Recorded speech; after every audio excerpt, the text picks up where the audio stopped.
మొదటి ప్రసంగికులుగా గుండాలపాడు అల్లూరు వారి పాలెం క్రీస్తులో పనిచేస్తున్నటువంటి సహోదరులు ఈ అబ్రహాం గారు మన మధ్య ఉన్నారు.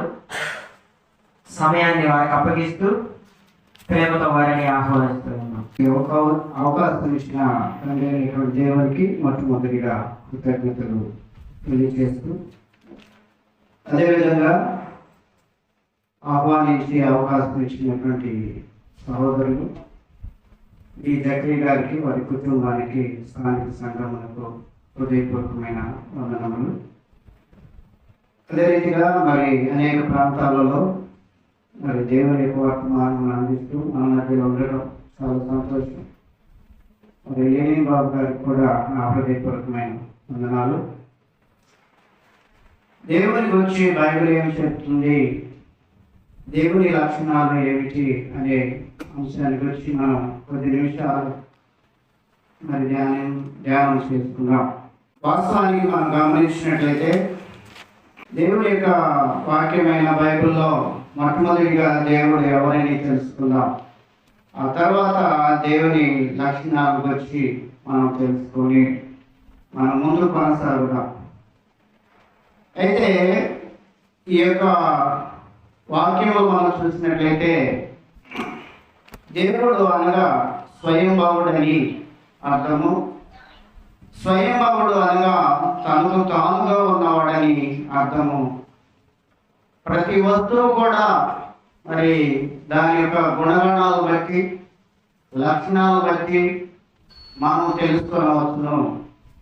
అలాగనే దేవుడికి వచ్చి బైబిల్ గ్రంథం ఏం చెప్తుందో, బైబిల్ గ్రంథం చెప్పిన దాన్ని బట్టి దేవుడు ఎవరో అన్నటువంటిది మనం తెలుసుకోవచ్చు.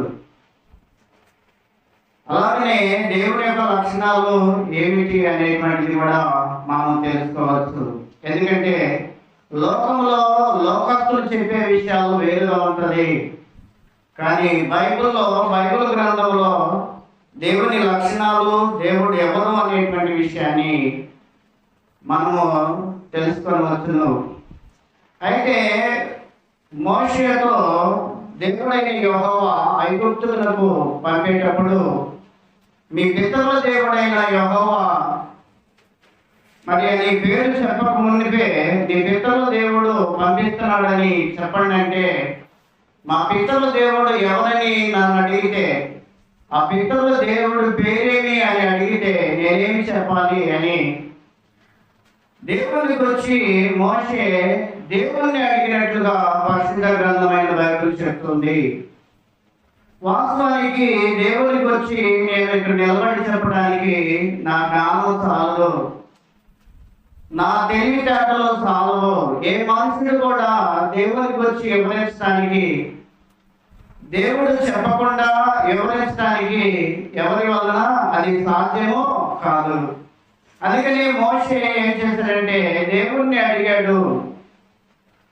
నిర్గమకాండము మనం చూసినట్లయితే నిర్గమకాండము 3వ అధ్యాయము 13 నుంచి 15 వచనాల్లో మనం గమనించినట్లయితే మోషే అక్కడ మరి నీవు వెళ్ళు ఐగుప్తు దేశానికి ఇశ్రాయేలు ప్రజలు కాపాడడానికి అంటే మరి ఆయన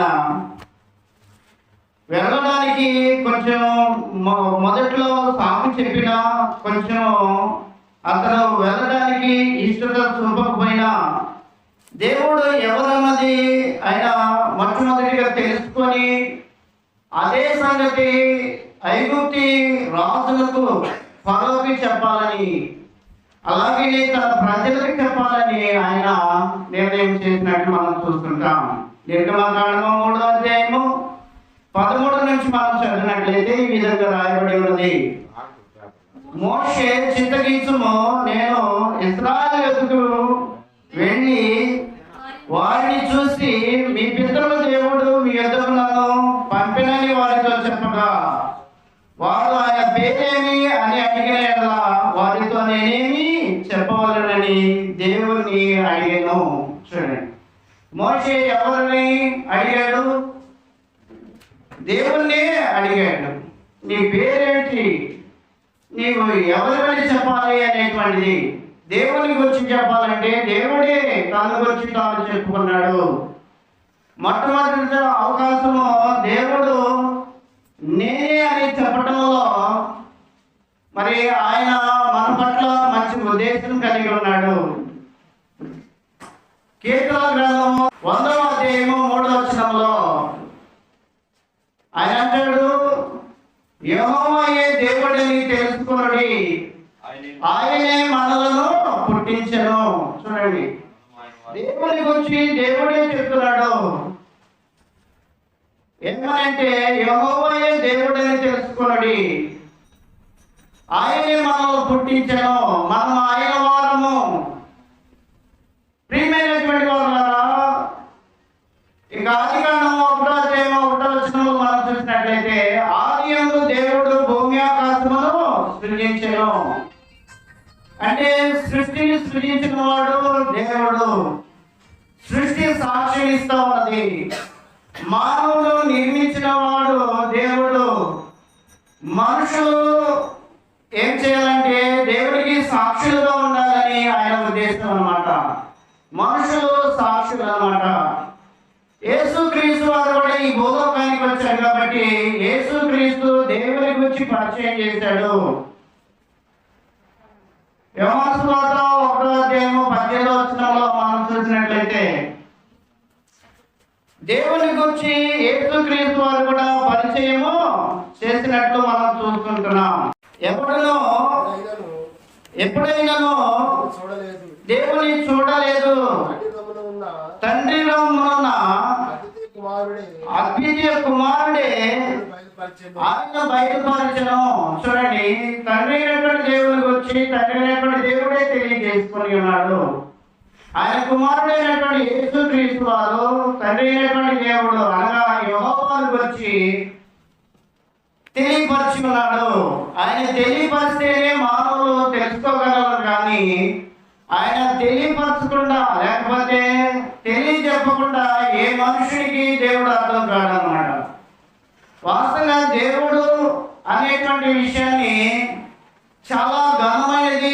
దేవుని యొక్క అంశము దేవుని గురించి తెలుసుకోవడం చాలా గొప్పది.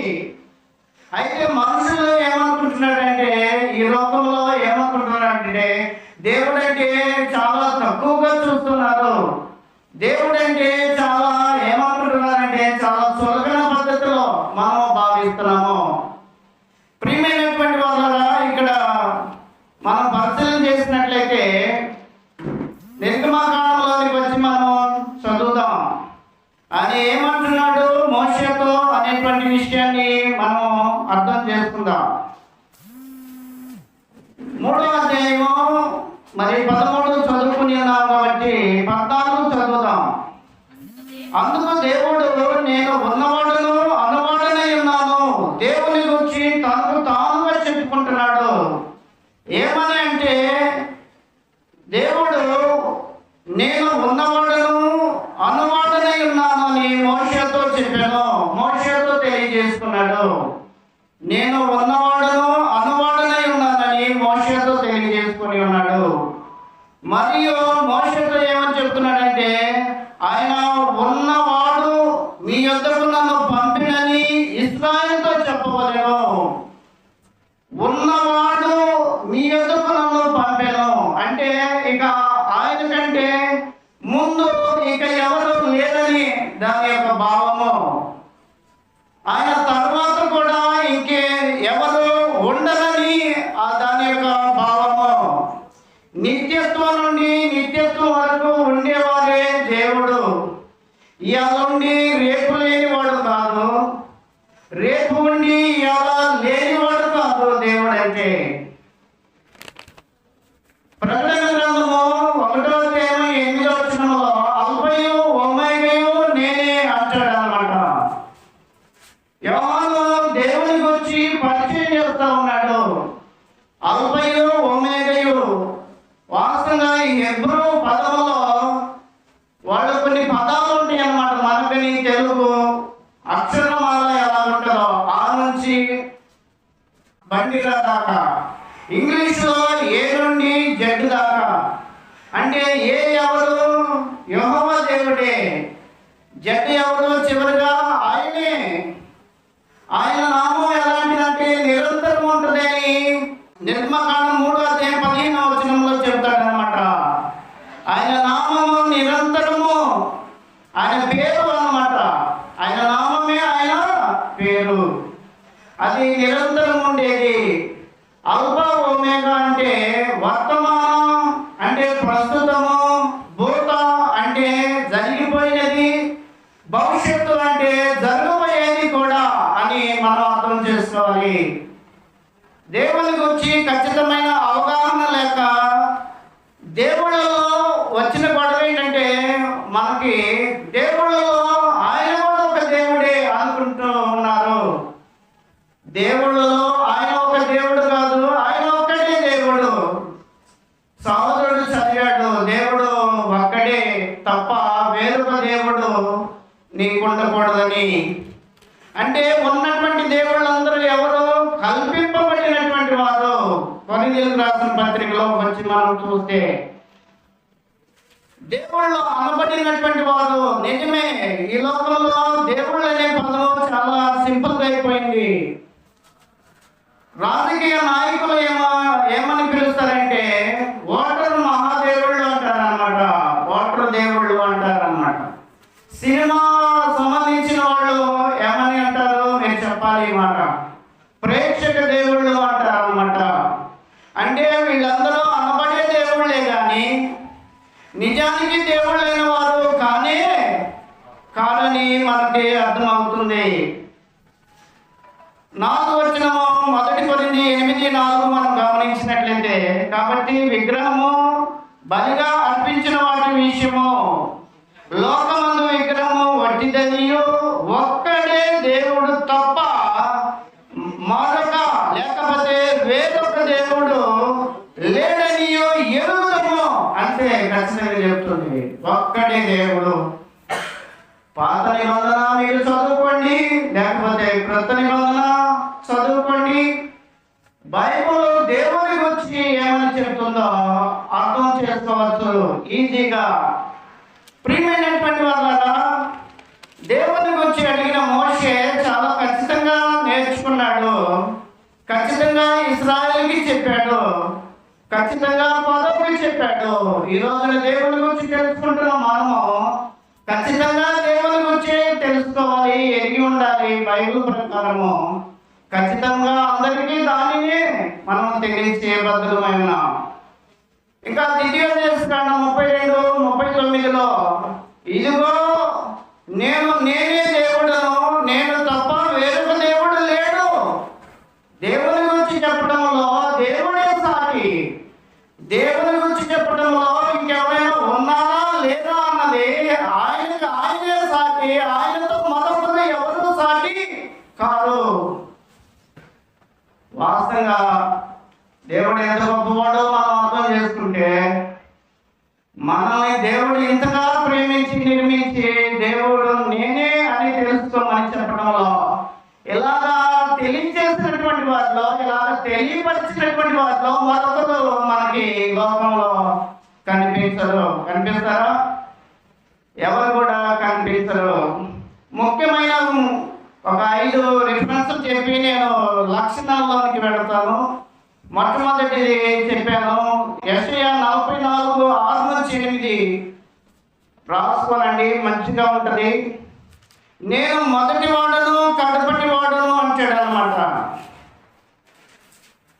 అల్ఫా ఒమేగా అనేటువంటి వాటిలో ఇది కూడా ఒకటి. మొదటి అక్షరము కడపటి అక్షరము ఎలాగనో సృష్టి నిత్యత్వం నుండి నిత్యత్వం వరకు అనేటువంటిది దానికి సంబంధించింది. మొదటి వాడను కడపటి వాడను అంటే ఆదియు అంతము ఆయనే అనేటువంటిది మనం తెలుసుకోవాలి. ప్రియమైనటువంటి వాళ్ళారా, నేను సాక్షులు అని చెప్పినటువంటి మాట మరి బైబిల్ గ్రంథం చెప్పినటువంటి మాటే కానీ నేను చెప్పినటువంటిది కాదనమాట. బైబిల్ గ్రంథంలో యెషయా గ్రంథము మరొక రిఫరెన్స్. యెషయా గ్రంథము 43:10 ఏమని చెప్తుంది? నేను తప్ప వేరొక దేవుడు లేడు అనేటువంటి విషయంలో మీరు నాకు సాక్షులు. ఎందుకంటే నేను నిన్ను చేసుకున్నాను, సేవకులను ఏర్పాటు చేసుకున్నాడు, ఆదిలో మనుషులను తయారు చేశాడు. చదవటానికి మీరు చూడండి ఇది చెప్తుంది రాంగా రైట. చూడండి దయచేసి, చదవడానికి లేదు కాబట్టి చూడండి. ఆయన ఏమంటున్నాడంటే, ఇక్కడ మనం పరిశీలన చేసి చూసినట్లయితే చివరి 2 మాటలు చదవండి. నాకు ముందుగా ఏ దేవుడు లేడు. ఉందా? నేను చెప్పేది అయ్యా ఊరికి చెప్పుకుంటూ పోతున్నాను. చదవండి ఒకసారి, మీ గొంతుల నుంచి వింటే కొద్దిగా నాకు కూడా అవునని మీరు కూడా చూస్తున్నారని మనకు అర్థమవుతుంది. నాకు ముందుగా ఏ దేవుడును నిర్మించబడలేదు. ఆయన తరువాత అంటే దేవుని తరువాత ఏ దేవుడు ఉండడు. చూడండి ఎంత చక్కగా చెప్తున్నాడు దేవుడికి వచ్చి. నాకు ముందుగా ఏ దేవుడు నిర్మించబడలేదు, నాకు తర్వాత ఏ దేవుడు ఉండడు. ఈ వచనాలు చాలా దేవునికి వచ్చి స్పష్టంగా చెప్తున్నాయి. ఇంకా యెషయా గ్రంథము 46:9లో నేను దేవుడును, నన్ను పోలినవాడు ఏదొకడు లేడు, మరొకరు లేరు. చూడండి అంత ఖచ్చితంగా చెప్తుంది. నేను వాళ్ళను పోలి ఉన్నాను, ఏళ్ళను పోలి ఉన్నాను, ఆ దేవుడు ఈ దేవుడు లేకపోతే ఎవరైనా ఒకటే అని కొద్దిగా పోలుస్తూ ఉంటారనమాట. మీరేమో అది అంటారు, మేము ఇది అంటాం. చాలా మంది నాకు ఎదురైన సమస్యనే. మీరే కానీ ఇట్లా ఖచ్చితంగా చెప్పేది, మేమైతే ఆయన ఈయన ఒకటే అనుకుంటాం, ఈయన పోలేడు, ఆయన పోలేడు. వాక్యం చెప్తుంది ఆయన పోలిన వాడు మరొకడు లేడు అని స్పష్టం చేసి చెబుతుంది. ప్రియమైనటువంటి వాళ్ళారా, ఈ విషయాన్ని గమనించండి. మరొక రిఫరెన్స్ మీకు చూపిస్తాను. ఇర్మియా గ్రంథము 10వ అధ్యాయము 10వ వచనంలో చదవండి దయచేసి. స్పీడ్గా తీసేవాళ్ళు ఉన్నారు అనుకుంటున్నా. యెహోవాయే ఏ దేవుడు అంట? నిజమైన దేవుడు. యెహోవాయే నిజమైన దేవుడు అంటే నిజముగా దేవుళ్ళు అనబడే వాళ్ళు ఉన్నారు, వాళ్ళంతా అనబడేవాళ్ళే. పిలువబడే వాళ్ళు ఉన్నారు, వాళ్ళంతా పిలువబడేవాళ్ళే. కానీ నిజమైనటువంటి దేవుడు ఒక్కరేనా అన్నటువంటి విషయం పరిశుద్ధ గ్రంథమైన బైబిల్ స్పష్టం చేస్తా ఉన్నది. యెహోవాయే నిజమైన దేవుడు, ఆయనే జీవము గల దేవుడు. చూడండి ఆయనలో ఏముందంట? ఏ దేవుడు అంట? జీవము గల దేవుడు అన్నమాట. నిజమైన దేవుడు, జీవము గల దేవుడు అన్నమాట.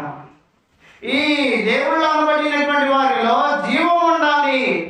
ఏదో చనిపోయి ఇక సమాధిలో అంతే ఉండటం కాదనమాట. ఒకవేళ చనిపోవలసి వస్తే యేసుక్రీస్తు లాగా చనిపోవాలి, సమాధి చేయబడాలి, సజీవుడే తిరిగి లేవాలి. జీవం కలిగినటువంటి దేవుడు అనేటువంటి దేవుని యొక్క తత్వం ఏంటో మనం తెలుసుకుంటే దేవుణ్ణి అర్థం చేసుకోవచ్చు. యెషయా గ్రంథం మీకు నేరుగా కొంచెం చెప్పాలనే ఉద్దేశంతో 37:19 దేవతలు నిజమైన దేవుడు కాకయు మనుషుల చేత చేయబడిన కర్రయు రాళ్లను దేవతలు అని వాళ్ళు తయారు చేసుకున్నారనమాట. దేవతలు నిజమైన దేవుడు కాక మనుషుల చేత చేయబడిన కర్రలు రాళ్లుగా దేవతలుగా వాళ్ళు చేసుకున్నారని గ్రంథం చెబుతుంది. బైబిల్ దేవుని గురించి పరిచయం చాలా స్పష్టంగా చెబుతుంది అనమాట. ప్రియమైనటువంటి వాళ్ళరా, ఇంతవరకు దేవుడు ఎవరు అనేటువంటి సందేశాన్ని మనం తెలుసుకుని ఉన్నాం. రెండవదిగా దేవుని గురించి బైబిల్లో దేవుని గురించి లక్షణాలు ఏంటో మనం తెలుసుకోబోతున్నాం. ప్రియమైనటువంటి వాళ్ళరా, దేవుని లక్షణాల గురించి బైబిల్లో ఏం చెప్తుంది, దేవుని గురించి బైబిల్ ఏం చెప్తుంది, అది మొదటి విషయమో తెలుసుకుని ఉన్నాం.